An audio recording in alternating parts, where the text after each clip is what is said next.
Hi everyone, hope you're doing well. So, October, that's a killer month. Now, I'm not usually one who would watch a whole month of horror movies. Horror movies actually aren't my favourite genre, but I did take part this month in trying to watch as many as I could. So this video is just going to be a quick rundown of what it is I've watched. Just going to be quick because not feeling too good, to be honest.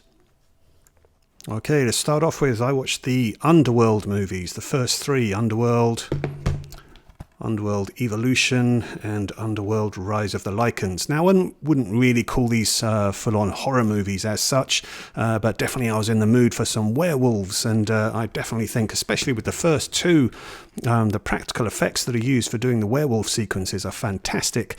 So even though the storylines themselves are a little bit bland in places, the performances are nothing too special, I still enjoyed the Underworld Trilogy. I've not seen the ones after these first three. I think I'm happy enough just with these three. But yeah, let me know your thoughts on the Underworld ones. Like I say, 1 and 2 particularly for me were the ones I enjoyed, although Bill Nighy is a lot of fun in the third one. I watched Nick Knight, which was a pilot for a series that didn't happen for Rick Springfield here playing a vampire detective. Again, not scary at all. This was a made-for-TV movie, but it has some okay moments. Bit of Hammer here. I watched The Legend of the Seven Golden Vampires. Can't go wrong with Hammer. And I watched this one, Embryo, with Rock Hudson and Barbara Carrera. And Rock Hudson in this one plays a scientist who can grow fetuses outside of the womb. And he creates Barbara Carrera, who develops very quickly and quite nicely. But then problems develop. Again, not scary, but quite good fun. And Roddy McDowall gets a great sequence in this, playing chess against Barbara Carrera. Plague of the Zombies, another Hammer horror film. And this one's got some really good zombies in it. Again, it's nothing particularly scary, but there's a fantastic dream sequence in this that involves zombies and the undead rising from a graveyard. Really good. Marrowbone, this is a more recent movie, and really before George McKay and Mia Goth and Anna Taylor-Joy became too famous. So yeah, quite good that they were able to all be cast in this film. Not bad. I didn't love it, but yeah, I know this one is quite popular amongst a lot of people. Come Play with Gillian Jacobs. This was okay. And then two that I've talked about. I've done a video on the Abominable Snowman, which was also shown originally when it came out with The Crawling Eye. So please do check out my video on the Abominable Snowman with a great screenplay by Nigel Neal. Absolutely love this movie. And another Hammer horror, and this one's also got a screenplay by Nigel Neal, but I think this is one of his weaker scripts. But it is good to see Joan Fontaine in a late career role here. Again, not a great movie, but interesting one nonetheless. The Beast Within, and definitely worth seeing this one for its fantastic beast transformation scene. Really good, fun practical effects in that one. Eline Kuppens and Matthias Schoenaerts in this Belgian film Left Bank. This is more of a metaphorical kind of horror movie, I suppose, that's based in Antwerp.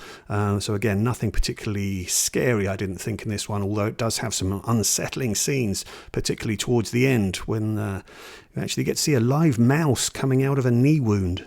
Ugh.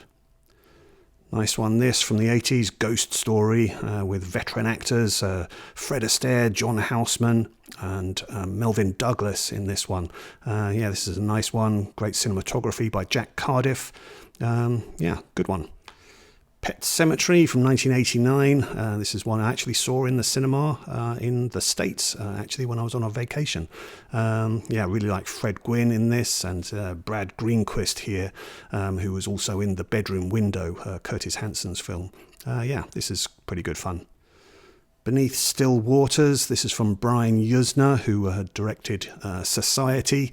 Yeah, there's some moments of gore in this, but this is definitely a low-budget film and pretty poorly acted. Didn't really work for me. The Curse of the Mummy's Tomb, another really good one from Hammer. Definitely worth seeing this. Phantom Ship from 1935. This is a Hammer film, also known by the name of The Mystery of the Mary Celeste. And this really was one of the first Hammer horror movies, and they managed to attract Bela Lugosi to star in it. Now, it isn't scary at all by today's standards, but yeah, based on true events. It's quite an interesting one, and definitely more interesting for the supporting cast. You've got some really good sort of leery heavyweights that are in this, including Gunnar Moyer, who was a heavyweight championship boxer. He's really good in this. Murders in the Rue Morgue from 1986, one of a few different versions of this story. Yeah, this is from the director of Jaws 2, Juno Schwark. I'm not sure if I've pronounced that correctly. And this one stars George C. Scott, Val Kilmer, Rebecca De Mornay, Ian McShane. So yeah, pretty good cast, but yeah, not the best of movies, and it definitely has a literally apeshit ending. Phantasm, which is a favourite for a lot of people. Yeah, this was quite good fun. I don't love it as much as a lot of you do, but on this note, do check out the former manager of the Black Dog video store here in Vancouver.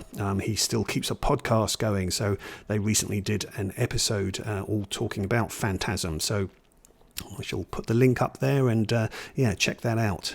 Black Dog video podcast talking about Phantasm. A rare thriller role here for Doris Day. This is Midnight Lace, where she does get to shriek and complain quite a bit. The script is a letdown here rather than her performance, but yeah, an interesting one to see. The Texas Chainsaw Massacre 2. Yeah, this is quite a gonzo movie. Quite good fun in places, but yeah, completely different to the Texas Chainsaw Massacre. And Strange Invaders. Again, some quite good fun practical effects in some of this, but yeah, not the greatest movie overall. And then also on Laserdisc, I watched The Exorcist 3.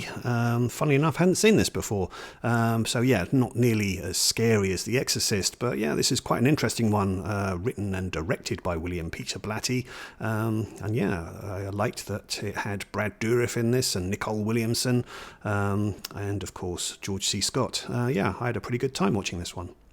And on YouTube, I watched one called The Midnight Hour, a made-for-TV movie from 1985. And definitely, if you're in the mood for something for Halloween, but you don't want something scary and just family-friendly, The Midnight Hour might suit you well. This involves teenagers going to a graveyard, casting a spell, unleashing the undead, but then not being able to tell them apart because obviously it's Halloween and everyone's dressed up in different costumes. So yeah, it's quite good fun, that one.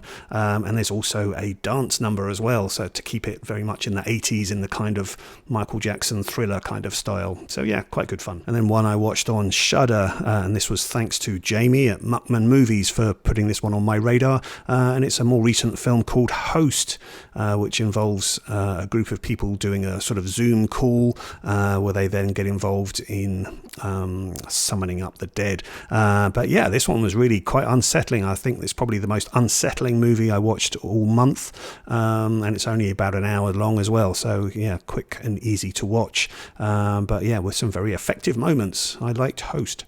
And then I also watched One Cut of the Dead, and I know this film's just had a remake done by the director of The Artist. Yeah, no, I mean, I know One Cut of the Dead is highly praised, and I can understand why. It's very cleverly done.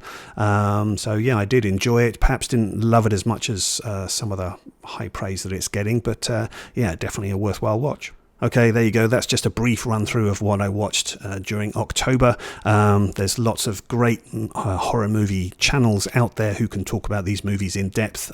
So yeah, I'm just keeping my video brief here. But yeah, we've got one more day to go in October. So if there's anything you want to recommend to me, then put it in the comments below. Like I say, I try to stick mostly with movies that are in my collection, but yeah, there's lots I can find on streaming as well. So if you've got a recommendation for me, let me know it. Okay, thanks very much for watching. I hope you'll join me again. All the best to you. Bye-bye.